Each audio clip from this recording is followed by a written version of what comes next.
Hi everyone, my name is Simran Pooni, And I'm Martinez.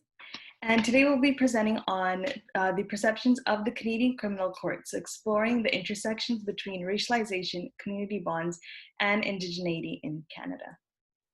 We are affiliated with SFU and SA 355 taught by Dr. Susanna Craig. Our presentation is on the perceptions people have of the Canadian criminal courts, where we explore the role of community belonging, identity, racialization, and discrimination, and see how all that contributes to the confidence people have in the Canadian criminal court system. Our goal is to understand the perceptions that Aboriginal Canadians and other minorities who have been discriminated against due to their race and or color have about the Canadian criminal courts. So this project comes at a time where we've seen many events and incidents taking place here and around the world where minority groups are subjected to racial discrimination, not only within their community, but also the justice system and other systems that are set out to be working in the public interest and protecting its citizens. Our idea of the project has come at a time where we've seen events this year, such as the Wet'suwet'en protests, where police have forcibly removed protesters from their land. This also comes at a time where there's been an increase in anti-Asian attacks at the start of the COVID-19 pandemic, and where we've seen the Black Lives Matter movement grow and expand in late May and early June due to several lives that have been lost throughout this year. As for past literature, there has been some work that's been done a lot and some that still needs to be, I guess, built upon. So as for literature around our topic, there have been multiple studies in the US that found distrust in police among African American youth and Hispanic people.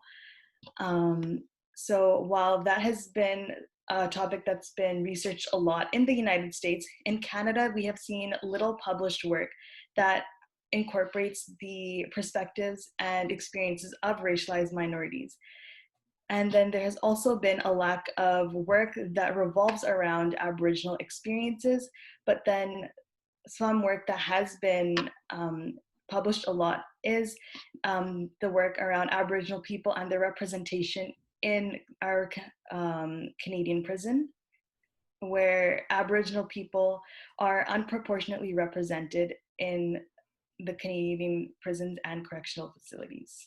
The data source that we are using is the General Social Survey Cycle 28, Canadian Safety Victimization, published in 2014. This survey includes all people aged 15 and up, but excludes full-time residents of institutions.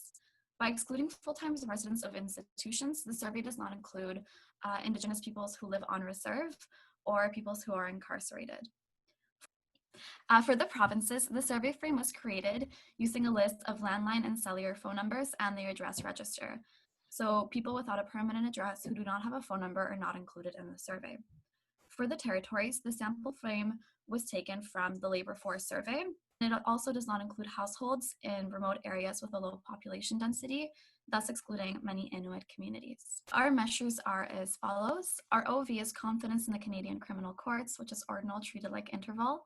Our PV1 is sense of belonging, which is ordinal, treated like interval. PV2 is fairness in the police, which is ordinal. Our PV3 is Aboriginal identity, which is nominal.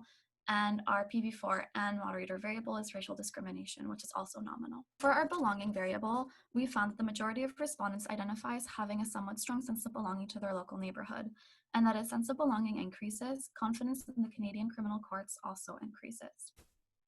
This graph shows the univariate distribution of our belonging variable. Again, it shows that the majority of respondents, 48.9%, identify as having a somewhat strong sense of belonging to their local neighborhood, and only 5.5% reported having a very weak sense of belonging to their local neighborhood. Our measure of central tendency was the mean at 2.92. This graph shows the bivariate relationship between sense of belonging and confidence. We can see that people with a stronger sense of belonging have on average more confidence in the court system than people who have a weaker sense of belonging. For our trust in police variable, we found that the majority of respondents think that the local police is very fair, and that the more fairly a person thinks that the police treat people, the more confidence they will on average have in the Canadian criminal courts. This graph shows the univariate distribution of our fairness variable. It shows that 68.9% of people think that the police treat people very fairly, while only 5% of people think that the police treat people unfairly. Our measure of central tendency was the median at 3.0. This graph shows the bivariate distribution of our variable, illustrating that there are slight increments in confidence in the court system if a person believes that the police treat people fairly. So our third predictor variable was Aboriginal identity. So whether you identify as Aboriginal or not. So we found that identifying as Aboriginal did result in lower levels of confidence compared to those who did not identify as Aboriginal, yet most people did respond to feeling fairly confident in the Canadian criminal courts. So this next graph right here shows the mean confidence levels for people that do identify as Aboriginal and those who don't. So as you can see that although Aboriginal identity does have a slightly lower confidence level, the difference is not too significant. And so this next graph shows, so red would be selected, meaning that those are the people that do identify as Aboriginal, whereas not selected are non-Aboriginal people. So this kind of shows the distribution of the answers and how they, I guess, responded and the different confidence levels. So as you can see, Aboriginal identity results in lower confidence seen in the fairly confident and very confident variable, and in the not at all confident and not very confident,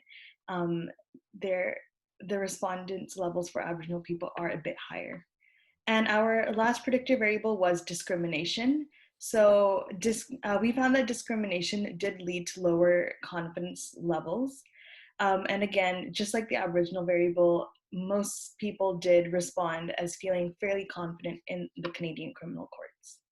So right here, it shows the distribution again. So as you can see, for the more positive answers, people that have been discriminated against are lower than not being discriminated. And then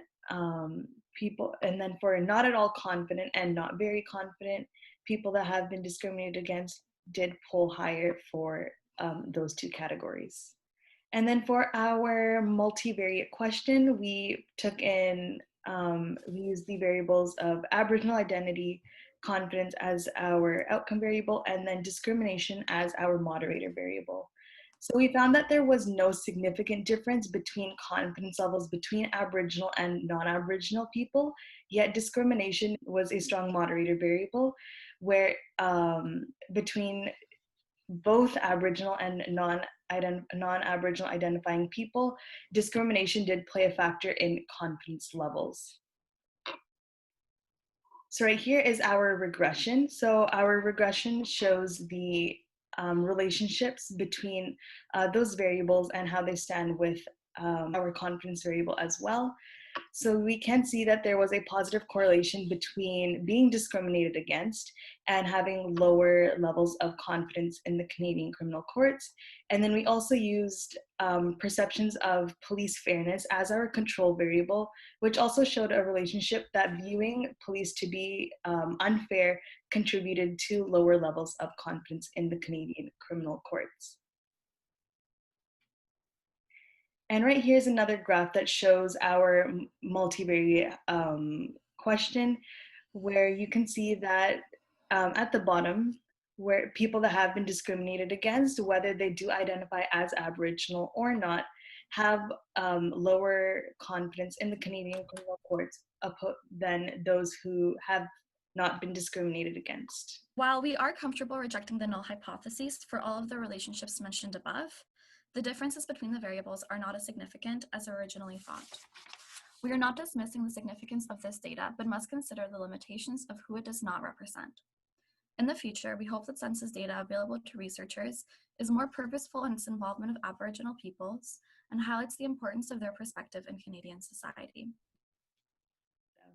And in the future, we also wonder if we can use a mixed methods approach, so adding more qualitative approaches to really highlight the experiences and opinions of Aboriginal people and other racialized minorities, so to incorporate experiences that cannot be put into numbers.